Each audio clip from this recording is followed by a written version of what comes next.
Bueno, bienvenidos aquí al adiestramiento para la certificación de Windows Server 2012 para el examen 70410. Así que esta es la lección número 1 y vamos a comenzar primero presentándome. Mi nombre es Juan Carlos Rodríguez Correa. Voy a ser su instructor en este adiestramiento. Tengo la certificación de Microsoft Certified Trainer, o sea, soy trainer certificado por Microsoft en el área de Windows. También soy el fundador de Incube2.com, donde desarrollamos diferentes tipos de adiestramientos a nivel de tecnología, tanto en el área de redes, a nivel de Windows, Linux, voz por IP, telefonía, ethical hacking, diseño de página web, en fin, tenemos una gran cantidad de cursos que usted puede beneficiarse a través de Incube2.com. Bien, así que el enfoque principal de este adiestramiento es que usted se pueda preparar para la certificación de Windows Server a nivel de instalación y configuración. El examen es el código 70410. Vamos a hablar un poquito sobre el examen para que lo conozcas. El examen es el 70410 y está enfocado en la instalación y configuración de Windows Server 2012. Como todos saben, actualmente el campo de las redes es el campo que más demanda tiene, o sea, que más oportunidades de empleo genera en diferentes partes del mundo. Así que por eso hemos desarrollado este adiestramiento, porque actualmente en el mercado la única forma de validar su conocimiento es estar certificado por una empresa reconocida, como por ejemplo Microsoft. Y yo siempre les recomiendo a las personas que se certifiquen en el área de servidores, porque es lo que se está moviendo en el campo, y Windows Server 2012 es el último servidor que Microsoft publicó y desarrolló actualmente, ¿ok? Ok, una pregunta que muchas personas se hacen es, y perdón la redundancia, es ¿cuántas preguntas tiene el examen de Microsoft? El examen de Microsoft tiene de 50 a 65 preguntas. Usted me dice, bueno, pero es que yo he leído por ahí en internet que el examen tiene 50 preguntas. Y yo te dejo saber que Microsoft tiene el derecho de modificar esta información. Y, por ejemplo, quizás cuando usted tome el examen vengan 30 preguntas, o a lo mejor vengan 55 preguntas o 45. Todo eso lo controla Microsoft, ¿ok? Así que yo siempre pongo una escala de 50 a 65 por si hay alguna modificación. Normalmente son 50, pero te podrían venir 65. Todo depende del modelo de examen que esté trabajando Microsoft al momento de usted tomar el examen. El tiempo de duración aproximado del examen son 3 horas, ¿ok?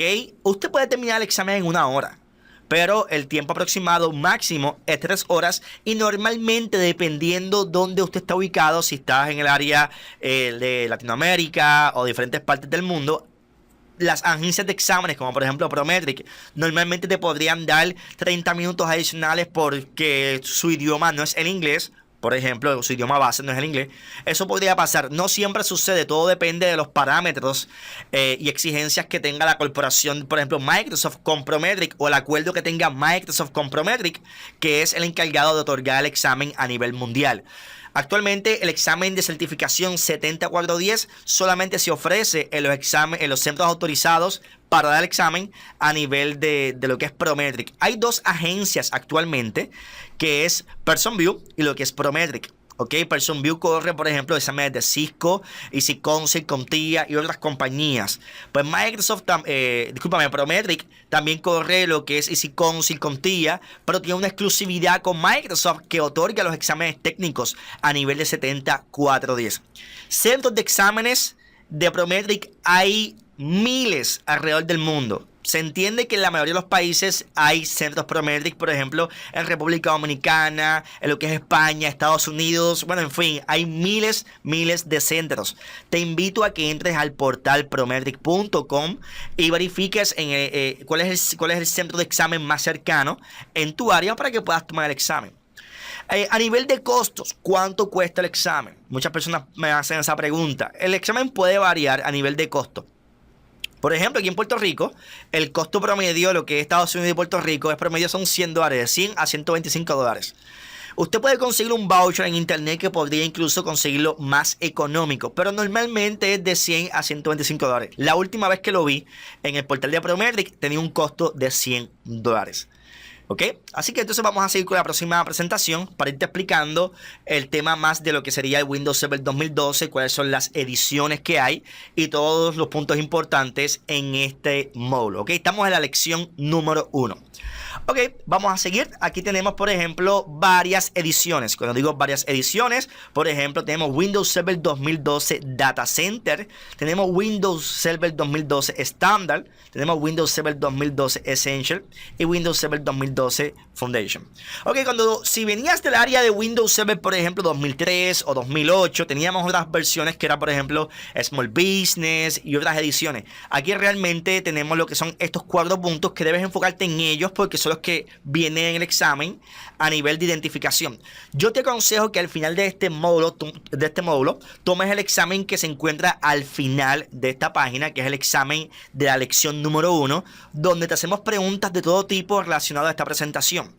¿Por qué queremos hacerte muchas preguntas relacionadas a esta presentación? Porque es importante para el examen que usted conozca y sepa diferenciar cuál es la diferencia, perdón la redundancia, de cada una de estas ediciones. Así que te invito que al final de este módulo tomes el examen. Todas las lecciones de este curso, todas las lecciones tienen simuladores de práctica para que evalúes el conocimiento aprendido, ¿ok? Así que te invito a que al final hagas ese ejercicio. Bien, vamos entonces. Ya vimos que son 4 ediciones, lo que es Standard, Data Center, Essential y Foundation. Ok, bien, aparte de esto, vamos a hablarte un poquito a nivel de costos, licenciamiento, porque es bien importante que si usted va a implementar esto en alguna compañía, pues usted conozca más o menos los costos y también a nivel de licenciamiento.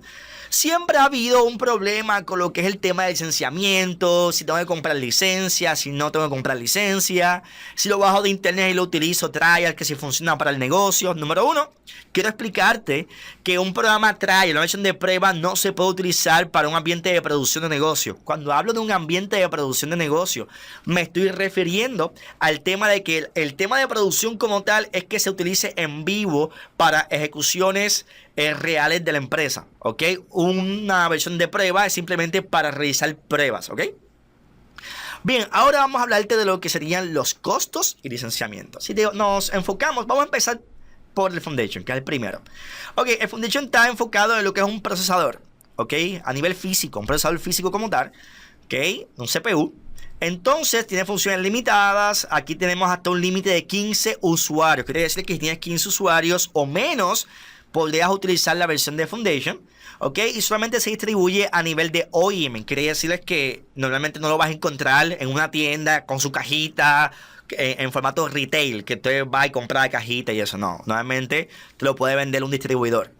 ¿Ok? Tenemos aquí Essential, que es la próxima versión, que está enfocada en lo que es una instancia virtual, y tenemos aquí también para 2 procesadores. Quiere decirles que tu equipo físico puede tener máximo 2 procesadores, y a nivel de lo que son usuarios limitados tenemos hasta 25 usuarios. Y si observas en costo, si es Server 2012 R2, $501 a nivel de costo. Y importante, antes de seguir, esto es una tabla que Microsoft provee.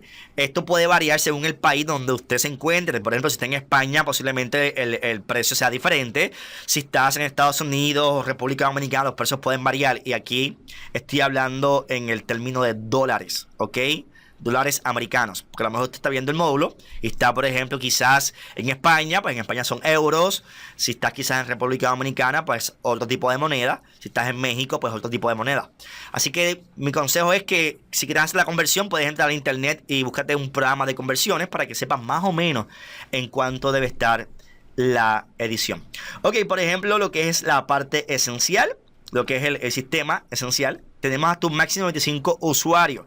Quiere decirles que tiene una licencia hasta 2 procesadores y el costo es $501 a nivel de Windows Server 2012 R2, y Windows Server 2012 regular tenemos un costo de $425. Ok, supongamos que entonces tenemos más de 25 usuarios. Por ejemplo, tenemos 50 usuarios.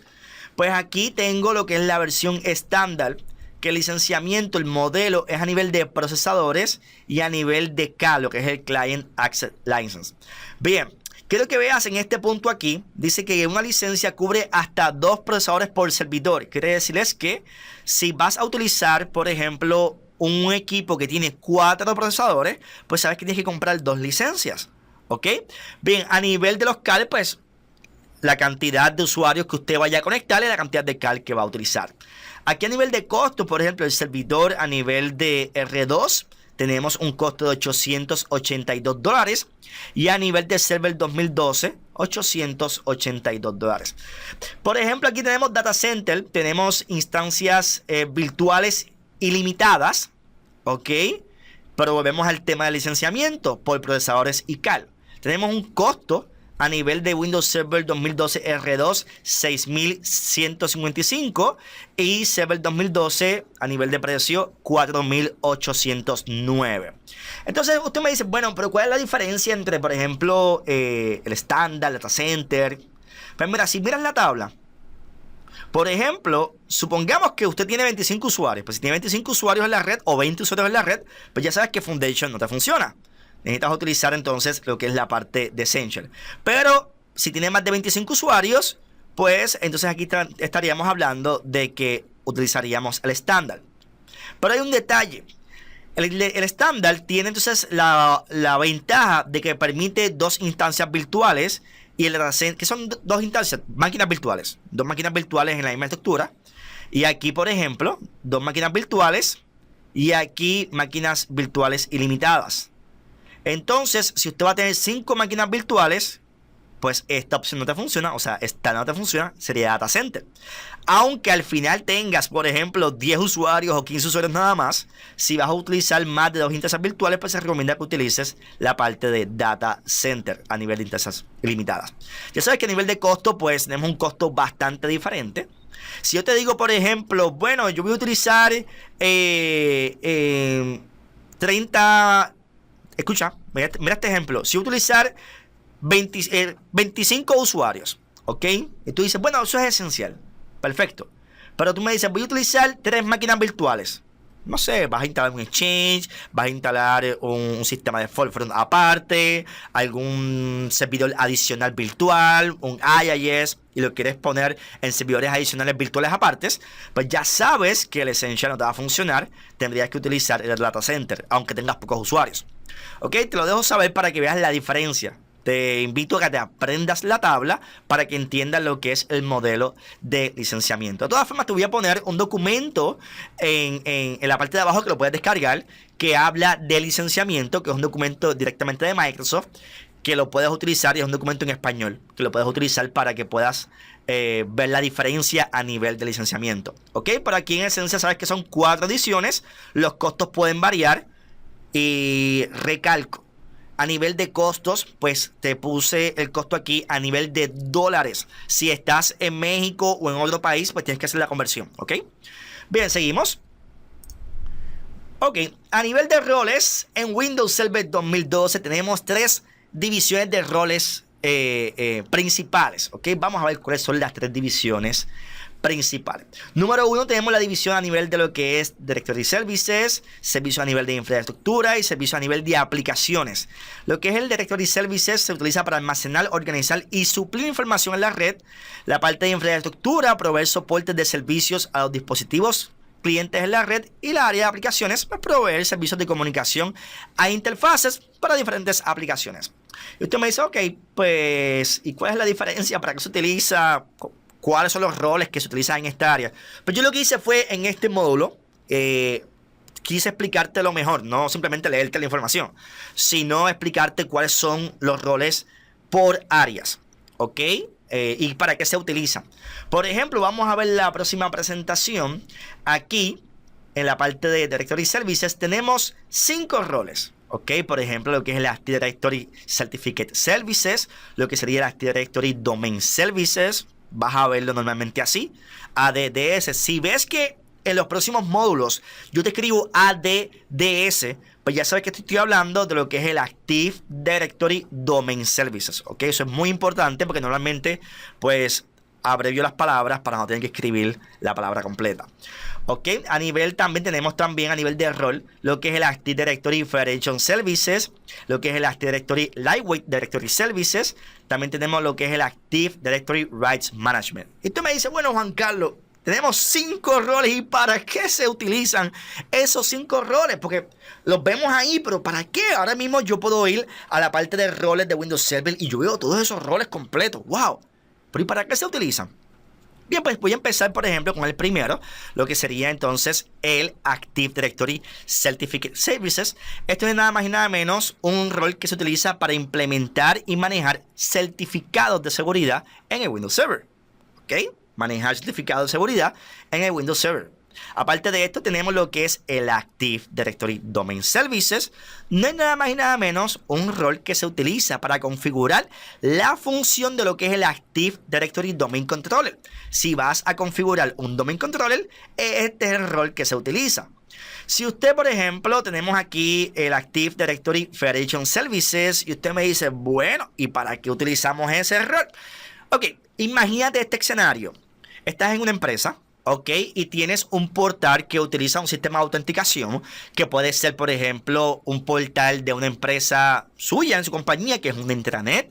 Tenemos un portal para el servicio de email. Tenemos un portal de autenticación para los recursos de información como documentos en la red. Y tenemos diferentes tipos de ambientes.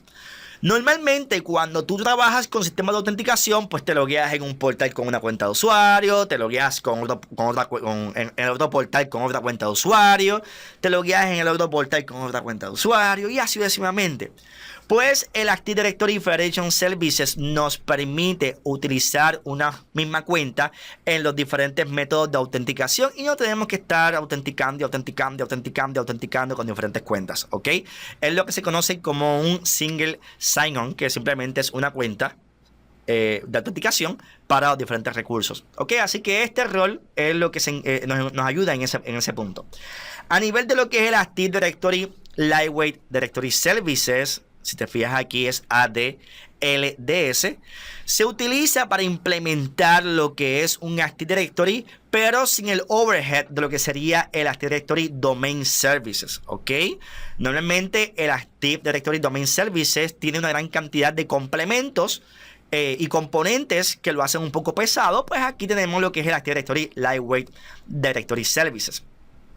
También tenemos lo que sería el Active Directory Rights Management, que no es nada más y nada menos que un rol que nos permite realmente implementar políticas de uso, como por ejemplo control de acceso a un recurso, ¿ok? A nivel, por ejemplo, de certificados o licenciamiento. ¿Ok? Así vamos a ver entonces cuáles son los otros roles que debemos saber para el examen. Ok, tenemos aquí los roles a nivel de infraestructura. Ok, tenemos aquí lo que sería el DHCP, que normalmente si estás en el ambiente de servidores ya tienes que haberlo escuchado. Si no lo has escuchado, pues yo te voy a explicar exactamente qué es el DHCP, Dynamic Host Configuration Protocol. Esa es su definición, pero ¿para qué se utiliza realmente? Bueno, el sistema de DHCP no es nada más y nada menos que una tecnología, ok, que normalmente es un rol, que es una tecnología que nos permite utilizar la estructura de TCP/IP a nivel de protocolo para asignarle información a las tarjetas de network. Por ejemplo, lo que es el IP a una tarjeta, lo que es el subnet, lo que es el DNS, lo que es el gateway. Y te digo una tarjeta y no te digo una computadora, porque tú puedes tener, por ejemplo, el DHCP asignándole información de TCP/IP a un dispositivo que puede ser, por ejemplo, un router, puede ser un firewall, puede ser una impresora, puede ser un servidor de cámaras de seguridad y sobre todo también puede ser una computadora o un dispositivo móvil como una tablet, un teléfono, en fin. Aquí tenemos entonces también lo que es el DNS Server, que se encarga en hacer la resolución a nivel de dispositivos y a nivel de lo que es el Active Directory Domain Services. Es bien importante que tú entiendas, bien importante, y déjame aquí darle vueltita al círculo, por decirlo de esta forma, y es que el Active Directory trabaja en conjunto con lo que es el DNS. problemas en el DNS o usted no instala el DNS en una configuración de lo que es un domain controller, quiero decirte que vas a tener problemas en la implementación de recursos, tecnologías y permisologías. Así que mucho cuidado a la hora de hacer esta implementación. Yo te voy a enseñar paso a paso cómo se hace la implementación de forma correcta, siguiendo los parámetros que Microsoft especifica. A nivel de lo que es el Hyper-V, ¿para qué se utiliza el Hyper-V? Pues nada más y nada menos para crear y manejar máquinas virtuales dentro del Windows Server, por ejemplo. Ahora también vamos a hablar de lo que sería el rol de Remote Access. ¿Para qué es el rol de Remote Access? Que lo tenemos aquí. Este rol en específico provee acceso remoto a los usuarios directamente a los recursos de la red, por ejemplo, Direct Access, VPN, NAT, Routing Services y otros recursos que se pueden utilizar a nivel de acceso remoto. Ok, también tenemos lo que es el Volume Activation Services, que está enfocado en manejar lo que son las licencias o llaves dentro de Windows Server. También tenemos el rol de Windows Deployment Services, que se utiliza para hacer implementaciones de sistemas operativos a través de la red de forma remota. También tenemos aquí el Windows Server Update Services. ¿Para qué se utiliza? Bueno, esto es un sistema de actualización central que lo tiene Windows Server, que nos permite bajar las actualizaciones e implementarlas de forma remota en los diferentes clientes o computadoras que tengamos conectadas. Bien, vamos entonces a ver cuáles son los próximos servicios a nivel de roles. Tenemos en el área lo que sería el Application Services, que no es nada más y nada menos que lo que es el Application Server, Fax Server, el File and Storage Services, Print and Document Services, Remote Desktop Services y Web Server. Bien, ahora vamos a hablarte de cada uno de ellos, para qué se utiliza o qué son. Bien, lo que es el Application Server se utiliza para integrar y proveer información a nivel de recursos de aplicaciones, como por ejemplo .NET Framework, lo que es proveer servicios a nivel de IIS, ASP.NET, lo que es el Windows Communication Foundation a nivel de WCF, en fin, diferentes tipos de aplicaciones que podemos utilizar dentro del Windows Server, y tenemos aquí el conjunto de lo que sería el Application Server. Bien, aparte de esto, vamos al punto de lo que es el Fax Server. El Fax Server lo dice, el nombre lo dice solo, no es nada más y nada menos que un rol que nos permite manejar los dispositivos de fax y clientes enfocados en enviar y recibir faxes dentro de la red. ¿Ok?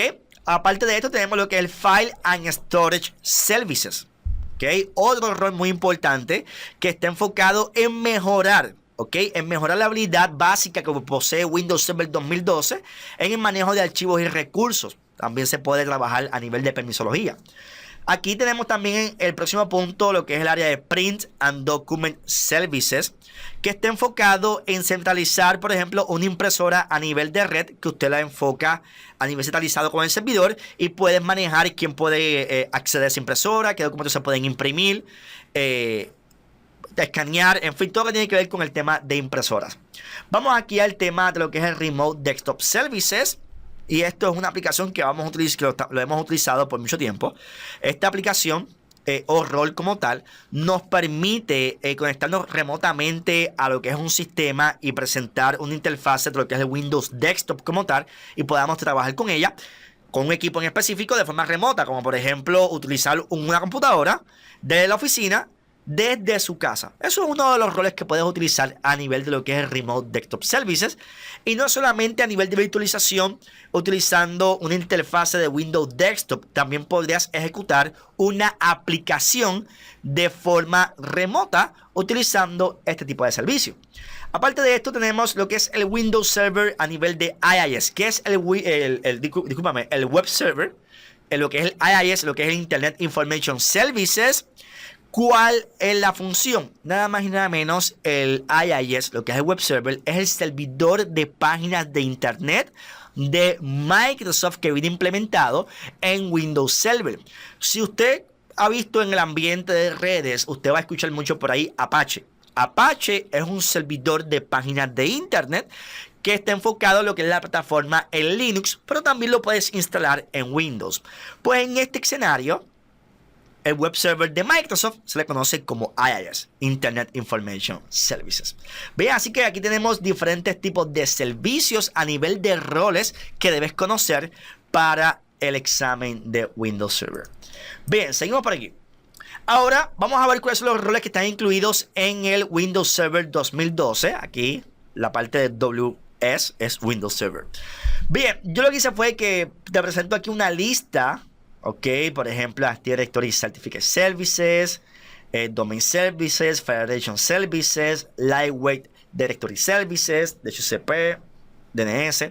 Y te pongo aquí en cuál de las ediciones este rol se encuentra. Ok, por ejemplo, lo que es la parte de la Active Directory Certificate Services está en el Data Center a nivel de rol, está en el estándar. Aquí está limitado a lo que es el Certificate Authority Creation. Ok, está limitado a esa área, lo que es la creación de certificados. Aquí, por ejemplo, el Active Directory Federation Services lo tenemos en Data Center, estándar, en Foundation no está, en Essential no está. Ok, en Application Server, por ejemplo, tenemos Data Center, Standard, Foundation y Essential, y así sucesivamente. Este documento te lo coloqué en un PDF en la parte de abajo de este video. Descárgalo porque debes saberlo para el examen. Debes saber qué rol está dentro de qué edición. Por ejemplo, si te digo, ok, ¿en qué edición está, por ejemplo, el DHCP Server? Usted me diga, bueno, está en Data Center, en Standard, en Foundation y en Essential. Y yo te digo, por ejemplo, el Active Directory Rights Management Services. ¿En qué ediciones está? Y usted me dice, bueno, está en Data Center, en Standard, en Foundation, pero no está en Essential, por ejemplo. ¿Ok? Así que según lo que usted necesite, también puede identificar qué edición vas a utilizar. ¿Ok? Aquí te pongo otros roles. Aquí, por ejemplo, lo que es el Print and Document Services, pues está en Data Center, en Standard, Foundation y Essential. Lo que es el Volume Activation Services está en todos excepto en Essential. El Web Server está en todos a nivel de Data Center, Standard, Foundation y Essential. El Windows Server Update Services está en todos. ¿Ok? Así que es importante que usted se conozca y sepa de memoria estas opciones. Vamos ahora al próximo tema. Vamos a hablar del tema de virtualización. Tenemos dos ambientes, POSE y VOSE. ¿Qué es esto de POSE y VOSE? POSE Physical Operating System Environment y VOSE Virtual Operating System Environment. Aquí tenemos, por ejemplo, a nivel de instancia, a nivel físico, a nivel virtual, un data center, ¿ok? A nivel de licenciamiento, data center, una interfase física, o sea, en una máquina física e instancias ilimitadas a nivel virtual. Y aquí, por ejemplo, tenemos estándar, una instancia física, dos virtuales, y eso lo vimos anteriormente en el tema de licenciamiento y costo. Foundation, una instancia a nivel física y cero virtual, y Essential, pues, una instancia física o virtual. ¿Ok? Es importante que conozcas esta área. Entonces vamos al próximo punto. Licenciamiento y CAL, que son los CAL, lo que es Client Access License. Tenemos licenciamiento por procesador, una licencia hasta 2 procesadores, estándar o data center. Aquí por instancias virtuales, por clientes. La licencia Foundation soporta hasta 15 usuarios, no se te olvide eso, eso es muy importante. La licencia Essential soporta hasta 25 usuarios. Y los CAL enfocados en sistema estándar y data center. Quiere decirles que si tenemos 10, o un ejemplo, 10 usuarios, pues necesitamos 10 CAL a nivel de licenciamiento. Eso es sumamente importante que usted lo entienda. Ok, vamos entonces a la próxima presentación. Vamos a hablarte de los requisitos de Windows Server 2012. Si observas aquí en los requisitos, estos requisitos no son, no consume tanto. A nivel de requisitos 1.4 GHz con un procesador de 64 bits, un dual core básico nos funciona. Pero importante 1.4 a nivel de procesador, pues, a nivel del tema de GHz. A nivel de memoria RAM, 512 MB de RAM, sumamente importante. ¿Por qué sumamente importante? Porque a nivel mínimo, pues perfecto. 512, pero la recomendación mía es que tengas más de 2 GB en adelante para que puedas entonces manejar el servidor de forma cómoda. Estos son los requisitos mínimos que Microsoft especifica. En la vida real yo siempre le digo a las personas que toman este tipo de cursos, oye, Si vas a hacer una implementación a nivel de un servidor, a nivel de un ambiente de producción, utiliza siempre 2-3 veces más el requisito mínimo que dice Microsoft. Por ejemplo, si son 512, pues aquí podemos poner, por ejemplo, 1 o 2 gigas en adelante. Y los gigas en RAM están bastante económicos, así que no creo que eso sea problema. A nivel de espacio en disco, 32 gigas a nivel mínimo. Oye, si vas a hacer una configuración, te puedo decir, mira, 120 gigas en adelante, por ejemplo, a nivel de espacio en disco. Se requiere un DVD o un USB flash drive a nivel de resolución 800 por 600 o más en resolución, ¿ok? Así que es bien importante que conozcas lo que son los requisitos mínimos a nivel de Windows Server 2012. Ok, vamos a hablarte un poco sobre lo que es la capacidad máxima de RAM según la versión de Windows Server. Por ejemplo, tenemos Windows Server 2012 Data Center limitado a lo que es 64 bits. Tenemos, por ejemplo, 4 terabytes. Que es bastante memoria. Aquí a nivel de Windows Server 2012 estándar, 4 terabytes. A nivel de Essential, 64 gigabytes. Foundation, 32 gigabytes. Sistemas de Windows Server Storage Server, 32 gigabytes. Y este Server 2012 estándar, 4 terabytes. Y a nivel de servidores Hyper-V, 4 terabytes. ¿Ok? Así que esto es importante que te lo conozcas para el examen, la capacidad máxima de RAM que soporta cada una de estas versiones. ¿Ok? Vamos entonces a hablar un poquito sobre lo que es el análisis antes de un upgrade, antes de una actualización. Y cuando menciono el tema de actualización, me estoy enfocando en el tema de hacer un upgrade al sistema operativo. No me digas instalar un Service Pack, no me refiero a eso. Me refiero a que si tienes un Windows Server 2008 y quieres hacer un upgrade a Windows Server 2012, pues qué puntos debes saber o debes hacer antes de ejecutar una actualización. No es que me instalen los parches de update, no me refiero a ese tema. ¿Ok? Así que, número 1, primer paso. Tienes un Windows Server 2008, lo vas a actualizar a Windows Server 2012. Pues, ¿qué debemos hacer? Número 1, verificar la compatibilidad de hardware. Y estos puntos que están aquí, esto es antes, escucha bien, esto es antes de instalar o actualizar algo en el sistema. O sea, primero verificamos estos puntos y después es que ejecutamos cualquier tipo de actualización. ¿Ok? No se te olvide, eso es algo sumamente importante. Ok, si estamos aquí entonces, primer punto es verificar compatibilidad de hardware. El hardware que tienes es compatible con Windows Server 2012. Eso es importante sabiendo que si tienes tarjetas, controladores, sistemas RAID, unidades de backup, ese equipo que tú tienes, verifica con la compañía que vende o que manufactura esos equipos que realmente esos equipos sean compatibles con Windows Server 2012, porque si haces la actualización sin evaluar eso y por ejemplo tu controlador RAID no es compatible con Windows Server 2012, pues quiero decirte que los discos no te van a funcionar, el sistema no va a subir, va a dar error y te pueden pasar muchas situaciones interesantes.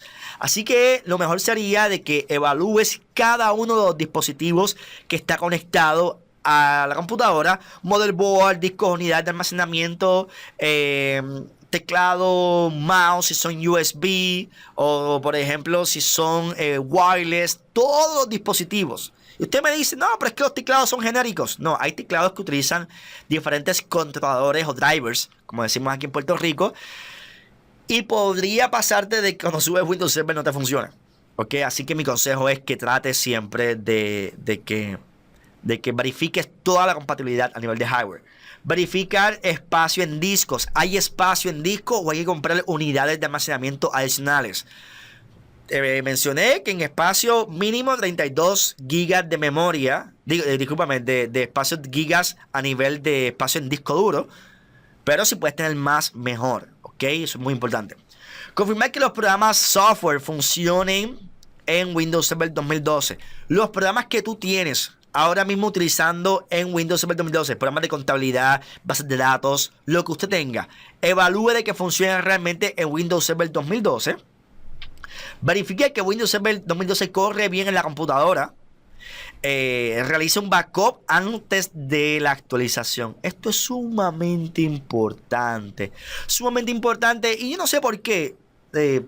Y perdona que lo diga. A veces me cuestiono si realmente las personas se preocupan por la seguridad de su información. Porque la mayoría de las personas no hacen backup. Y hay muchas compañías que hacen backup y ni lo verifican. Así que es bien importante que usted como técnico o como administrador de sistemas de redes siempre, por favor, siempre haga un backup.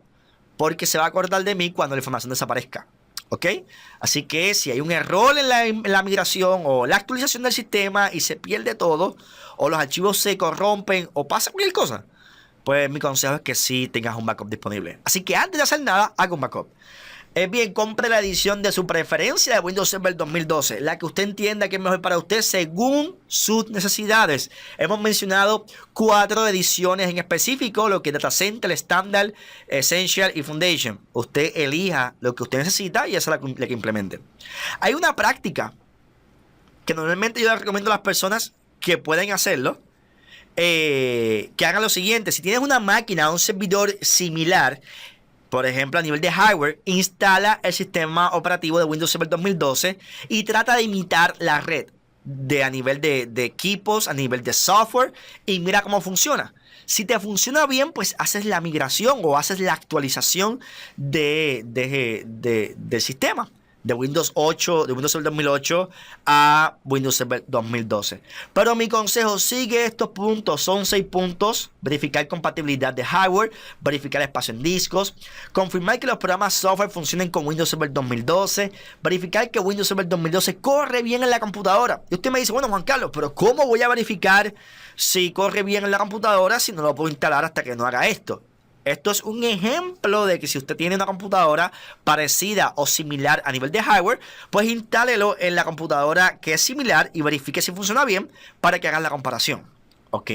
Bien, entonces después de eso compra la edición de su preferencia de Windows Server 2012, ya que entiendes de que todo tu hardware, de que todos tus programas o software funcionan bien, pues puedas hacer la actualización. Ok. Vamos ahora al tema de realizar migración de roles. Bien, para hacer una migración de roles, pues hay diferentes tipos de herramientas para eso. Pero aquí yo me voy a enfocar en 4 puntos muy importantes. ¿Ok? Que es, número 1, puedes realizar una migración desde Windows Server 2003 con Service Pack 2 a Windows Server 2012 en adelante. ¿Ok? Puedes migrar estructuras de lo que es x86, que son procesadores de 32 bits, y x64, procesadores de 64 bits, a un sistema x64 en Windows Server 2012. Puedes migrar data de un servidor físico a uno virtual y al revés. Puedes migrar data de un servidor de Windows Server 2008 R2 a un Windows Server 2012, aún utilizando la opción de Server Core a otro que utilice la opción GUI. Importante. Esto es muy importante. Windows Server 2012 no soporta la migración de versiones con diferentes lenguajes. O usted tampoco puede migrar data de un Server Core de Windows Server 2008 porque el Server Core no incluye soporte para Microsoft.NET Framework. ¿Ok? Así que hemos llegado al final de este módulo. Estamos en la lección número 1. Te invito a que descargues los documentos que se encuentran en la parte de abajo de este módulo y hagas el simulador de examen para que evalúes el conocimiento aprendido de esta lección. ¿Ok? Así que cualquier duda o pregunta te invito a que utilices el sistema de soporte en línea y nos veremos en el próximo módulo. Muchas gracias.